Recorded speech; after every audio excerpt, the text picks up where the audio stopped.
They're coming to get you, Barbara. It has been established that persons who have recently died have been returning to life and committing acts of murder.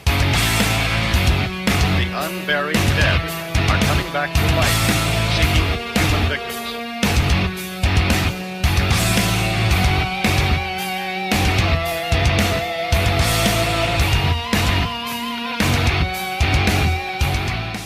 All right, first question, Justin. What is your favorite horror movie? Oh, that's easy. It's The Thing. The Thing. Oh, John Carpenter's The Thing. Okay. Yes. That movie, it's so fantastic, and to hear him talk about whenever he was going to do it, he's like, I don't know if I want to redo this, and then he just had this awesome idea for it, where you got to see the creature opposed to people walking in and out of doors, and so many doors being walked in and out of in that movie. Oh, totally. But yeah, I love hearing people talk about those movies, when they made them. And I don't know, have you seen In Search of Darkness yet? Is that the documentary? Yeah, I think there's two of them, right? Yes, part 1 and 2, and part 3 is having their thing kick off soon. Their Kickstarter, I think. So Yes. We're getting a part 3. Yeah. That's what I'm excited about. Cool. Yeah. No, I've seen both of them. I love stuff like that. Anytime. Yeah. So is John Carpenter your favorite director too, or? For sure. Totally. Yep. Christine, I love The Fog. I mean, he had such a good run. He had the best run of almost anybody, I think. I would say my favorite, and this will sound weird because I know he's got a big catalog, but for some reason, and here recently, it's really been, I really loved it. Prince of Darkness is like, totally. that is like one of my favorites. Yeah. The more I watch it, the more I love it. It's totally like original. It's not really like any other his movies, and yeah, I love it. And I saw that one kind of late too. Yeah, I don't think I know I saw it back when it came out, on VHS. I would have rented it on VHS, but I mean, I found it interesting back then. But I think the older I got, and the more I could understand the quantum mechanics they were talking about in the movie, yeah, exactly. I think that made it a little bit more enjoyable. But yeah, that's one of my favorites right now. Oh, I love it. Yeah. I think my favorite John Carpenter, I don't know why, I like Escape from New York. It's cheesy, but I like it. It's I so like the cool. miniatures, everything they did with that. That's one of my favorite. I always try to at least watch it once a year because I like it that much. I mean, that's one of my favorite John Carpenter movies besides Halloween. Yeah, same here. I love it. It's just super cool. I mean, Snake Plissken's the coolest character, ever. Yeah, we'll forget about Escape from LA, but yes, we won't talk about that one. Hopefully he'll get around to making Escape from Earth one day. Starring Jeff Bezos and all the other billionaires. Right. I guess that with this new feature coming out, the Indiegogo kicked off. I know this will come out the following week, but it just kicked off today. It's on a Tuesday. With this post-apocalyptic kind of thing, I mean, it kind of has that what is it?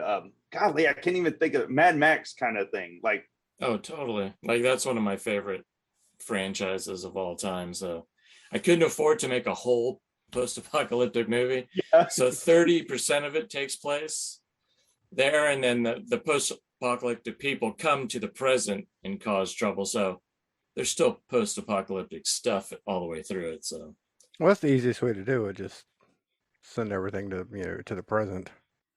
Yeah, it's and if we make a sequel, I can afford. Hopefully, I'll be able to afford it. Hopefully, I'll be able to afford it.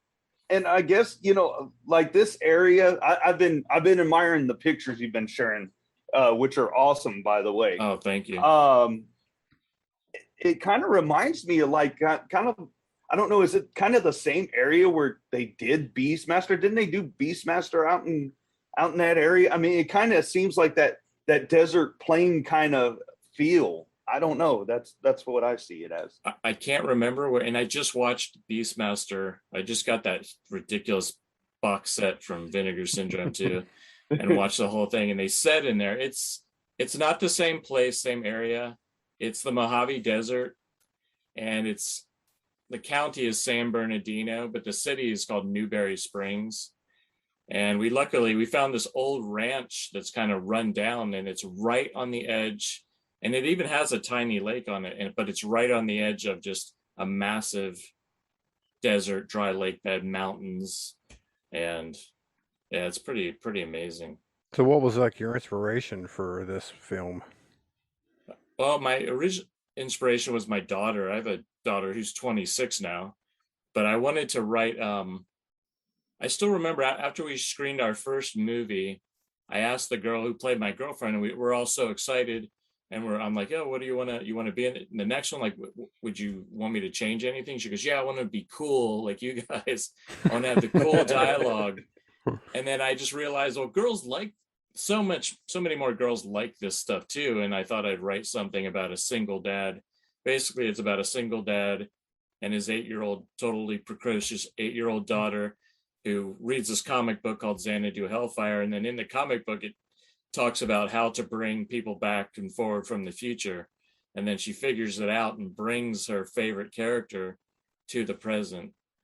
So the inspiration was my daughter originally, but I totally wanted to make, I love post-apocalyptic movies, love Mad Max. I also wanted to make, get a little Star Wars in there. We have, cool looking characters. We're going to have like alien creatures, and it started to grow. The more we went to this location, the more we wanted to add to it. So we've added more scenes, and we found this incredible female trainer, like a 6-time Kung Fu world champion. She's been training the girls. And then we shot 2 weeks ago, and then I met with them last week, and she's so good that we put her in the movie too. So we wrote a whole extra day's worth of scenes, a whole like Kill Bill type scene of Xanadu going to get trained by this cruel master, and then becoming an expert a year later or whatever. So yeah, the pictures I'm looking at here on your Indiegogo look pretty good. Look phenomenal. Oh, thank you. Yeah, I love the costumes, and it's fun making all this stuff. It's expensive. Sometimes it's cheap. Sometimes it's just a cloak and a helmet off of Etsy from some dude in Germany. Yeah. No, I mean, and you put it together pretty dang good. I mean, the costume of the lead character, I guess, Xanadu. Yeah, she looks cool with that. It kind of looks like a plague mask, but it looks pretty cool though. I don't know what would you call that? I mean, it is. I think the guy the guy did on. I got that one on Etsy too, and he did call it a plague mask, like a plague doctor mask or something. But it just works. I like the eyes; they're like shiny, and I mean, it just. I covered the eyes with on both the masks with like a reflective material, so you couldn't see their eyes. I didn't want you to see because the eyes look weird kind of in masks, and I wanted them to look cool. So yeah, and she picked her own. The other thing I wanted to do was like let the girls pick their own costumes, and then come to not pick anything, but just come to an agreement with me. So I just sent them a million pictures, and she picked exactly what I had in my head, which I knew she was the right person for the job. No, for sure. I mean, it's I don't know. I get a feeling about certain things. I think it's going to catch on really good. That's how I feel. I mean, that's how I feel about just the name grabbed me. I was like, Xanadu Hellfire. That just grabs the hell out of me. Yeah, so. We've had the name for like 12 years. So. Oh. And when I finished the trailer yesterday, and tomorrow I'm going to take it to get colored and stuff. So the trailer's incredible. Like. Oh wow! It's like the best trailer we've ever done, I think. Awesome. Yeah, it's fun. So you already got a trailer going for it, just to kind of for promotion and everything. So yeah, definitely, I'll be sharing the heck out of that once that hits. Cool, appreciate it. So. Yeah, it definitely seems like an ambitious film, but I think it should turn out fine. I mean, I'm just glad that you're not doing because what I see a lot of now are people just trying to mash up two things like. Amityville and something else, right? And it's like I know what you're talking about. Yeah, it's like how about you try something different? You know what I'm saying? And then, like, Exactly. here you are doing something like this. And of course, I was impressed with when I saw the Bloodsucker Jones films. Yeah. Oh, Like thank you, man. the first time I seen that, I was like, okay, this is great. I started, I was telling everybody on Facebook. I think that's when I started following you and just started sharing everything. So yeah, I mean, if this movie is going to turn out like that, I think we're gonna look at something pretty good here. We definitely have some comedy in it, like Bloodsucker Jones. It's not quite as crazy, but there is definitely, and there is a character or two from Bloodsucker Jones in the movie. And we're slowly announcing day by day. We're going to introduce people and tell what the characters are, and maybe even a few more will show up, hopefully. So what was your let's go back to Bloodsucker Jones. What was your inspiration on that one? Oh, that's easy. So my friend Preston, who plays Bloodsucker Jones, we were making an indie comedy 20 years ago. It was called The Unfortunate Cookie. And we never finished it because I got custody of my daughter when she was 6 and I couldn't afford to keep making it. So I promised myself I would finish a movie someday. And then, but while we were filming that movie, Preston has this really cool deep voice, but he almost sounds like a white dude in the body of a black guy. And I just thought that sounds like a cool vampire hunter. And I just imagined like Shaft, like a vampire hunter. And then I told him about it. I'm like, yeah, I want you to be a vampire hunter. He's all like, oh, like Eddie Murphy and Vampire in Brooklyn. I'm like, fuck no, not like Eddie Murphy and Vampire, like something good. Yeah, he's like, I'll have the hair. I said, no, you have to have an afro. Like, come on, man. So I wrote it back then in like 1999 while we were shooting that other movie. And then I took it out of a drawer in 2008. And then we bought a pair of white platform shoes just as inspiration.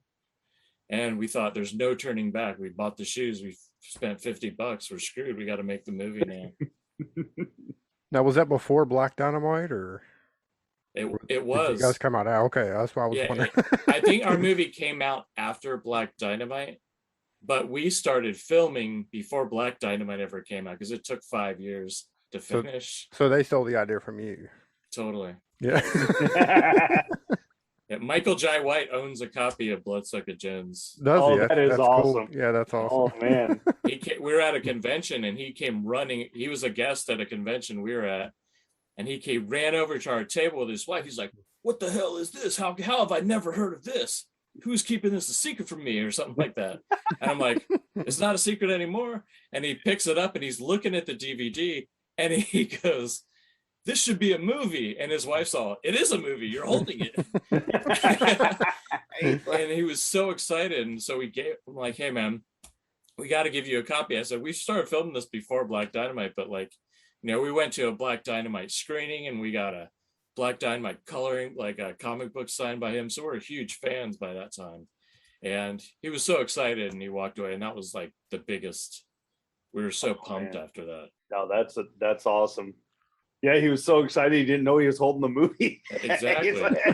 You're like, yeah, you can have a copy. Oh yeah, and we couldn't afford it, but we tried to get the guys who did the score for Black Dynamite to do a song for us, but the song was like a third of our budget probably. Oh wow. And but if we ever have a bigger budget, we'll I definitely want him to play his dad for sure. Oh yeah, that would be great. Man. Yeah. that would be excellent. That'd be the greatest thing ever. So do you have a third one in mind, or? Yeah, it's pretty much written. It's called Bloodsucka Jones and the Princess of Darkness. Awesome. And we have 3 and 4. I have a 4th one almost written. It's called Bloodsucka Jones 4000, Planet of the Space Bastards. Oh, it's just like days. It's just like the thing we will just throw the kitchen sink. It's every movie. It's like Flash Gordon meets Star Wars meets Mad Max. It totally takes place in like a post-apocalyptic like Flash Gordon future, and it'll be really expensive, and then we can die if we make that one. Yeah. So it sounds like you're pretty quick at writing. What's your like? You just sit down and just come up with an idea and pound it out, or? Yeah, I usually like come up with jokes or scenes, and I write them down in my phone or on pieces of paper. then I'll sit down and put them all together in kind of an outline, and then I'll just keep rewriting and adding to it. So I wrote that one over like years, because sometimes I wouldn't write for months, and then sometimes I would write like crazy. But I also try to write things to sell. So I wrote a couple of movies that there's no way I could make. And I was going to a Days of the Dead convention in Texas, and they canceled it. And I couldn't cancel, either it was my flight or my hotel, I couldn't cancel. So I had this idea for a horror script. And I said, okay, I'm going to go to this hotel. I got 4 days booked there. I'm just going to go there. And I haven't been to Texas since I was a kid, probably, and only at the airport. And I went and stayed in this hotel. I just ate at Denny's every day. I never went anywhere in Texas. I just sat in my hotel room, and I wrote the script in 5 days as feature. And I finished at the airport. As soon as they were calling my flight, I was actually typing the end, which was totally shocking. Oh, wow. Yeah. So I'm trying to sell that one. So where do you live now? Like, where do you? I'm in a city called Lake Forest, which is in South Orange County. So not far from like Laguna Beach, Newport Beach, Disneyland. Awesome. Like an hour south of LA. Oh, okay. So, like, what's the end? I mean, I'm sure I've seen a lot of like indie movies coming out of like California, that kind of California area. What's it like where you're at? There's definitely a lot of filmmakers. Definitely like a big community. Like my DP, the guy I work with, Randy, he makes movies too. So this is our 5th movie working together, helping each other. So he can do special effects. Like I do production design on his stuff. And we have a lot of friends that make movies, and there's definitely a huge, this is where like Adam Green is in LA, and all the people, like Adam Wingard and the people who made VHS, all those people, so many people in LA. So it's a big community, which is cool. Now, when you're writing like the Bloodsucka Jones script, are you outside of writing? Are you a funny person, or like how do you come up with like your jokes? And I think so. I think I'm funny. I mean, I make people laugh. I think I make people laugh. I mean, that's my favorite thing to do, is just make somebody laugh. So, and I just take jokes from everyday things. Like we'll just be, like for example, like in the movie, our second movie, there's a character called French Fries. yeah. And when that was our second movie, and during the first movie, we were filming in a tunnel, and we're walking through this tunnel, and we were filming illegally and stuff, but we came across this graffiti that said "fuck French fries." And I was like baffled by it, because I'm like, everybody loves French fries. Who the hell is mad at French fries? So I'm like, French fries must be a person if they're saying "fuck French fries." So like everyone's like gathered around the graffiti. I'm like, dude, in our next movie, we're gonna have a character called French Fries, and someone's gonna say the words "fuck French fries," and we're just gonna reverse engineer that character and make it in, put it in the movie. So tons of stuff like that always happen to us. Any like any of the real life conversations that are funny that make it into your scripts, or? Oh, always. Like we say, that's a funny name, or that's a cool thing. Like write it down, and I just put it in the notes in my phone, and then I look at it later. The problem is I don't remember half the shit, and I look at the notes, and it doesn't make any fucking sense. So I have tons of notes, that make no sense whatsoever. No, you've done some acting too. I mean, even outside of your films. I was looking through. I noticed you were in Species, right? Yeah, I was an extra in Species. Like when she steals a car and abandons it at Venice Beach. I'm just in the background like a looky-loo. So that's how I started, is just being doing extra work. So I just did that full time as my job for 3 years. So I worked on Seven and Clueless and 90210 and Party of Five, and wow. And it was fun, but I had a kid, and then I couldn't do it anymore. So I just kind of did it part-time, and I did it when and then I did local commercials with friends. That's how I met Bloodsucka Jones, doing commercials. And then we did like 40, 50, 100 commercials together. And then we started acting and doing short films. And then my friend put me in his like senior thesis film, and then I got the bug to write and be in other stuff. And then once you do stuff, you meet all these people and they go, hey, will you be in my movie? And I go, oh, cool. Hey, well, you want to help us do something? And it's just all this massive, ridiculous community of people now. Yeah, it's cool to like have that many, that many people around you that also want to, do stuff like that. Yeah. Probably makes it a lot easier. Oh, totally. Aaron, I think he was going to say something there. Oh yeah, no, that's fine. Hey, I want you to ask questions. No, I was just looking at the for Xanadu Hellfire. I was looking at the perks and everything, and I think there's a lot of ones that people will be interested in, and they're not too crazy. Like some people price these really outrageous. Yeah, but I mean, executive producer. $500, but also, I mean, you get the Blu-ray, you get T-shirt, special nickname. I was curious about the special nickname. I'm like, what's a special nickname? Well, we did it last time on our movie, and basically we just had, I said it was Bloodsucka Jones, but it was just me coming up with nicknames. So I just thought of stupid nicknames like Laser Wolf and just dumb shit like that. Oh, okay. so in the credits, there's thank yous at the end of Bloodsucka Jones too, and it's just like, yeah, it's got their name, but it's got their nicknames as well, and people loved it, so we just kept doing it. Oh no, I love the idea. For $500 you get, just a lot of stuff, plus the executive producer, and then of course we go to the producer perk, which is very cool, $250, which is not bad. Yeah, a lot of times they're in the thousands sometimes. Oh no, it's I've seen them. I just seen them get up there. Well, I've seen it be around the same price, but you're just getting the producer credit on IMDb. Yeah, that's it. Yeah, anything, no, you're not getting anything tangible out of it. I couldn't do that. I agonized over those perks. I'm like, man, I got to give them a little more. I got to give them something, another thing or something. It's like, no, it seems more. What I'm seeing seems more than fair. I mean, 125 for associate producer. Again, you get a bunch of stuff. I'm really interested in the Sucka's Badass Burgers Cup and the Fry Box prop. I mean, there's a lot of cool stuff. And of course, the DVD Blu-ray combo and the digital download plus a nickname is $25. So if you can't go into the hundreds, there you go, 25 and then 35 for the shirt. I mean, like I said, I think all the prices that you put out are very reasonable, and I think you're being generous too.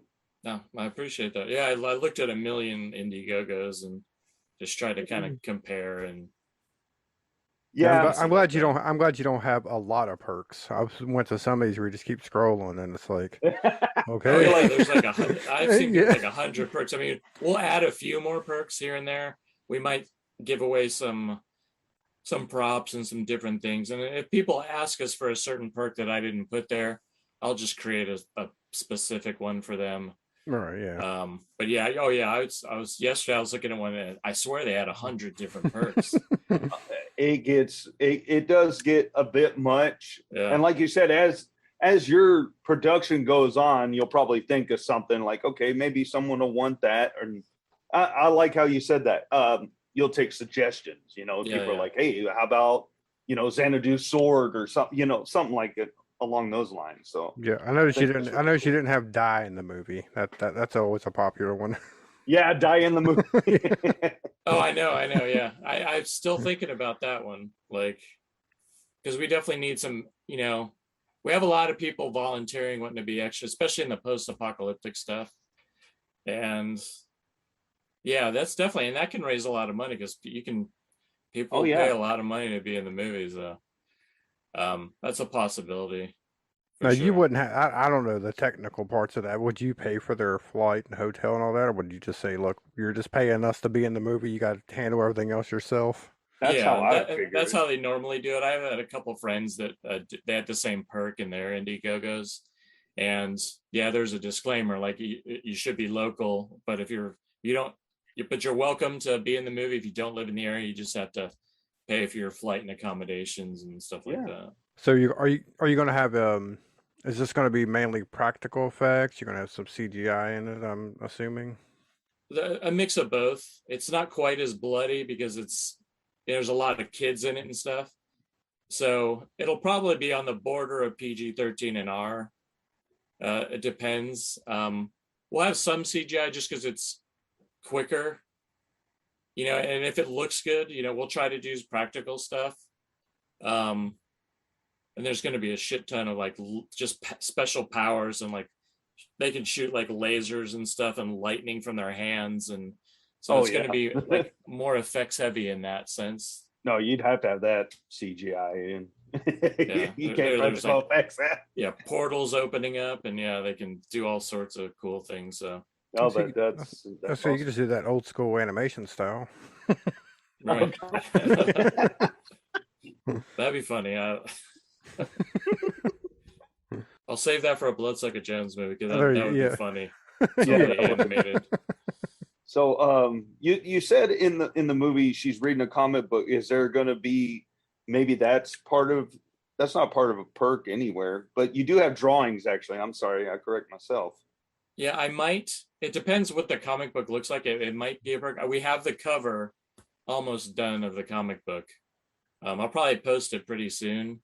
We're just waiting for one more piece of animation, and then we have to, because some of the scenes go from live action right into the panel in the comic, or it goes from the panel right into the comic book in the present. So we kind of bounce back and forth. So we need to so we shot some reference photos on our first day of shooting that we can like have someone, make.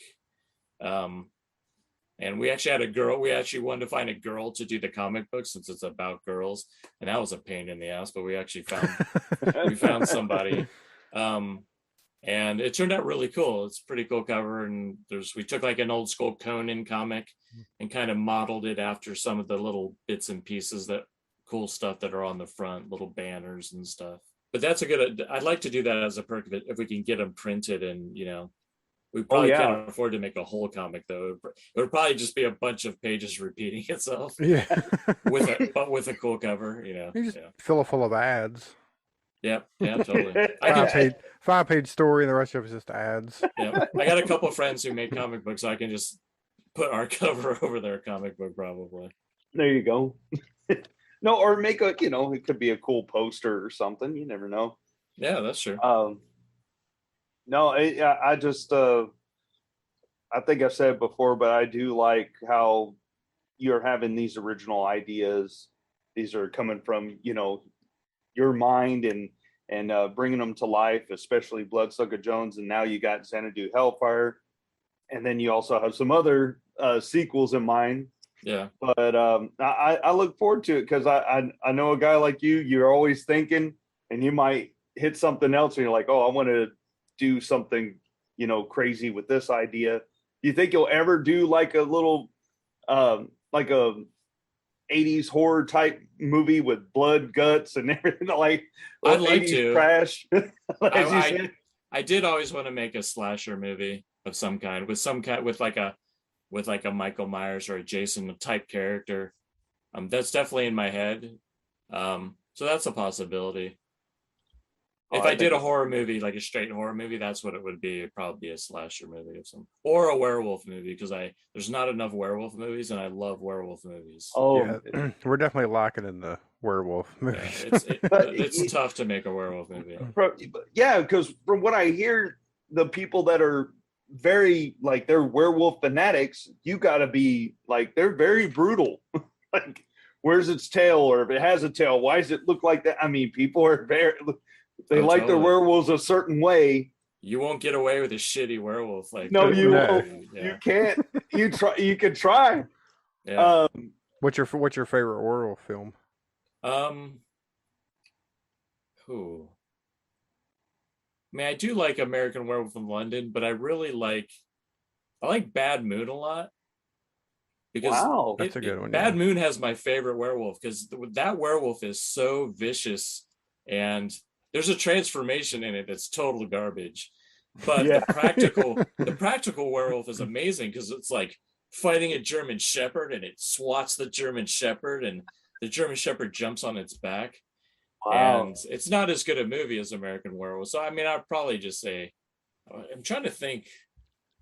I'll tell you, probably my top one's American Werewolf in London, and then most recently, number 2 has been Dog Soldiers. Yeah, I do love Dog Soldiers Yeah. a lot. Yes, that's what I wasn't thinking. Yeah, I know there's a couple I'm not thinking of. Oh, mine's The Howling. Mine's The Howling all the way. The Howling is my favorite transformation. I actually like that better than the American Werewolf in London transformation. It's just, I do too. It's like a really, lot of people say that. It's dirtier. It's just like a meaner looking thing. It's how the lighting is. It like American. Nothing against the American Werewolf in London transformation scene. It's badass in its own right. Yeah. There's a lot of light, and you get to see it, and that's how they wanted it. But for some reason, like The Howling, when I first saw that freaked me the hell out. When he's transforming, it's all dark and the lights, how everything's just, it just looks more scary. You've got this tall freaking werewolf, and I've always said that The Howling werewolves it's my favorite one. I love it. Yeah, that's one of my all-time favorites for sure. But Bad Moon, I'm surprised you said Bad Moon. You caught me off guard. I mean, it's not a great movie, and the acting's not very good, but that werewolf is so fucking awesome. You're right. That it gets me every time. But I may have to rewatch that one now. Yeah, just for the werewolf, but I definitely like Dog Soldiers is a better movie. American Werewolf is a way better movie. Yeah, those are Howling. Those are all way better movies. Yeah, so you should just do Bloodsucka Jones versus werewolves. I want to so badly. That would be awesome. Yeah, I definitely want to. No, I think I would like to see something like that, man. Especially because I think we all think like that. We want to do a slasher movie. We're like, oh man, I want to do my own slasher movie. I got this idea. I think all of us that kind of aspire to make a movie want to make our own slasher. Oh yeah, totally. So I'm very interested. I know you'll come up with something, but I'm very interested to see your take on that. Yeah, I mean, I'll at least write one, even if I don't make it. Just maybe to see. So you never know. You never know. Inspiration might hit you. But I just went to a screening of my friend Randy. He's our DP. He's the one I make movies with. And he made a movie called Like Dogs, and it's like a horror thriller about like people chained up in a animal shelter, humans. Wow. And that came about because when we went to go scout a hospital location for the last Bloodsucka Jones, we went there at 11 at night. There was almost no power, so there's just like a light at the end of the hallway, and it's the scariest place I've ever been in my entire life. And as soon as he walked in, within 1 minute, he said, I'm going to make a movie here. I'm going to write it and I'm going to make a movie. And within 2 years, we were there filming it. Oh, wow. And it was all based on the location. It just hit him. He's all, I see people chained up in that kennel right there. I'm like, all right, man, work that out. And, and he made an awesome movie and he did it. Most people say they're going to do it and he fucking did it because if he says he's going to do it, he just does it. And, Yeah, that's me. I say I'm going to do it, and then I just don't. It's so much easier to not to. Like, yeah, I know. I watched some comedian yesterday and goes, there's no better feeling than when you like cancel plans. Yeah. And you just get to do nothing. Like, so I totally feel that way. I mean, I still want to do it. I just don't have the people around me that also want to do it. So I'm just sitting out here alone in West Virginia. Oh, so I grew up in Maryland, so I've been to West Virginia. Yeah, my dad lives in Virginia. What city? I am, well, the easiest way I could describe it would be I'm closer to, let's say, Charleston, which is the capital. Gotcha. Because if I say Kimberly, you're not going to know what I'm talking about. Right. Where in the sticks is that? Yeah, exactly.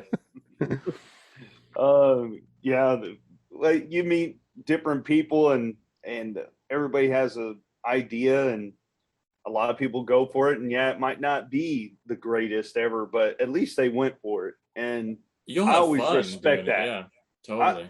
If you had fun doing it, yeah, it's probably not going to be the best thing ever, but at least you went and did it, and you say you did it. Well, how did you guys meet if you're in different states? We just, well, how I came across Carey is I used to have I had my first podcast, and I was doing research. I was like, how am I going to do this? You know, I didn't have a freaking clue. And then I ran across a podcast from beneath, and it was Carey, Billy, which is still here, and then Eric. And I liked it. I was like, these guys are funny. I like their take on this. And then me and Carey just, I'll still remember that, dude. I sent you that text or that message. I said, hey, I just listened to all the podcast. I think there was 5 at the time. I listened to all your episodes. I really liked it. Yeah. And then I forgot what you said, but I still remember telling you that. I think you said, I didn't think anybody listened or something like that. But that's how we came to be. And then my other podcast fell apart.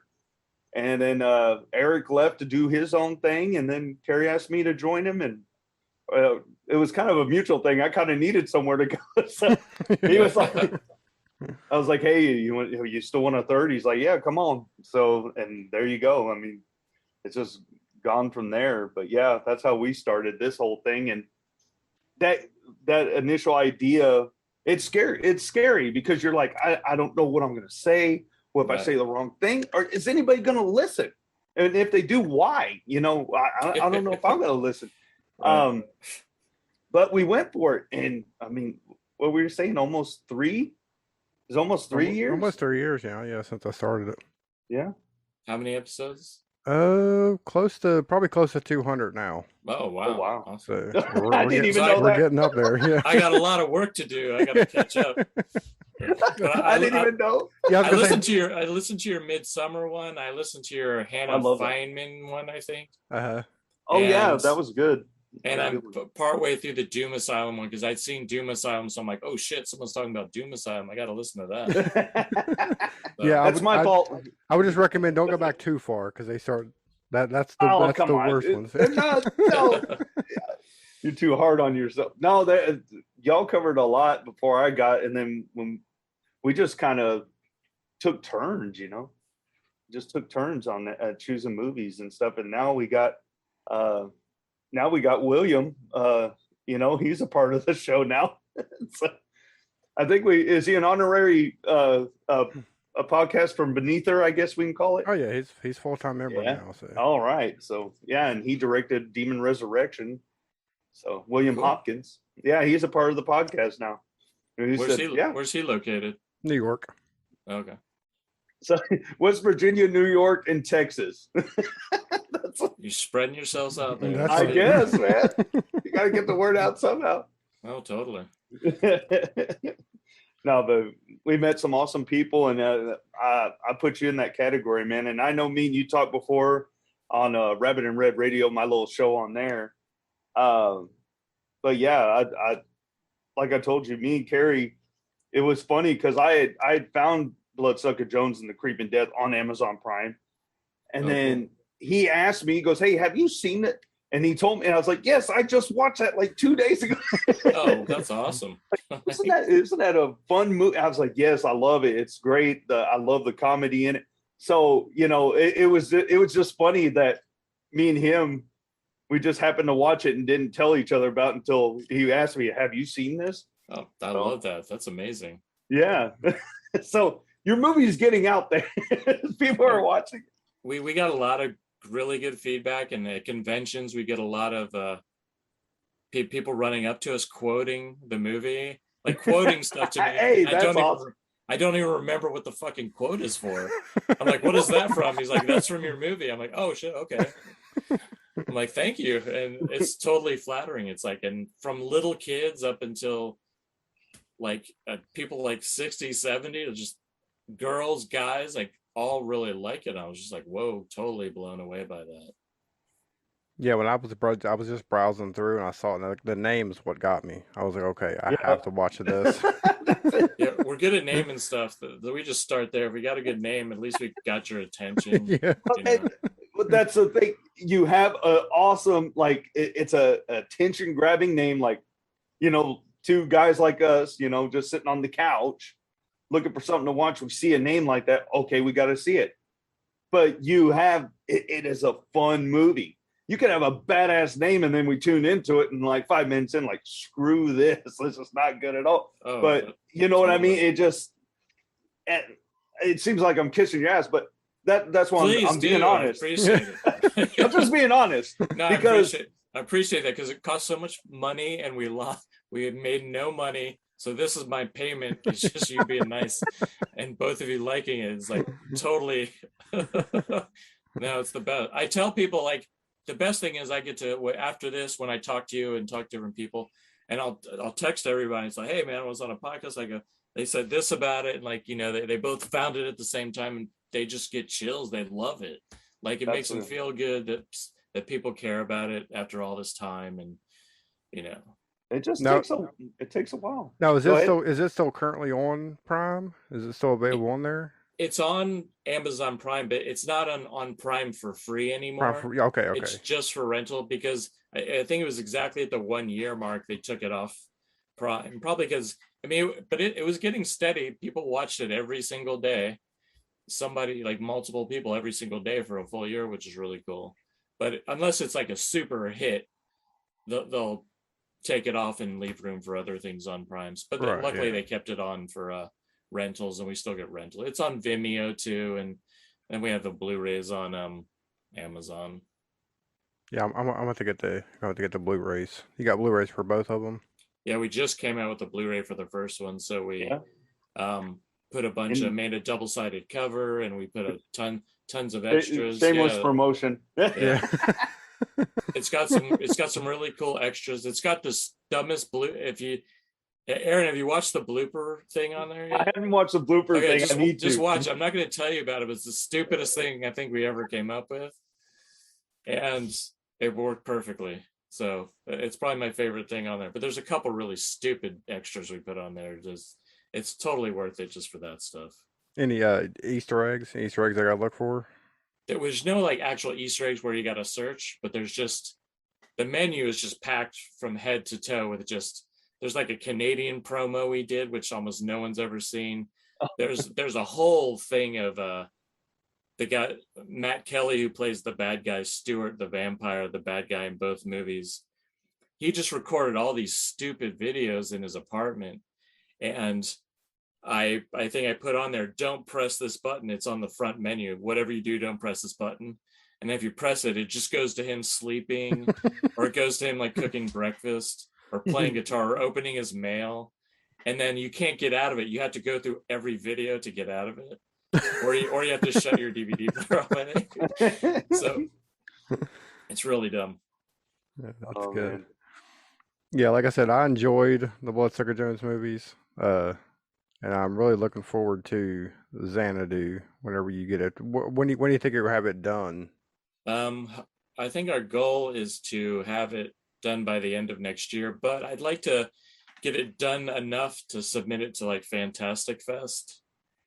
And it's probably the perfect festival for it. You know, I've submitted there twice and got rejected, but this might be the movie that they like the best. So it's definitely our highest budget movie. It'll look the best. So we're shooting it in 8K, which is absurd. And so you don't even have to do close-ups. You can just punch into a close-up because it's so ridiculous. So that's our goal, is to hopefully have it, you know, maybe by next summer have a rough cut, or at least a cut we can send to a couple of cool festivals. So what kind of camera are you using? It's an 8K Red Dragon, I think.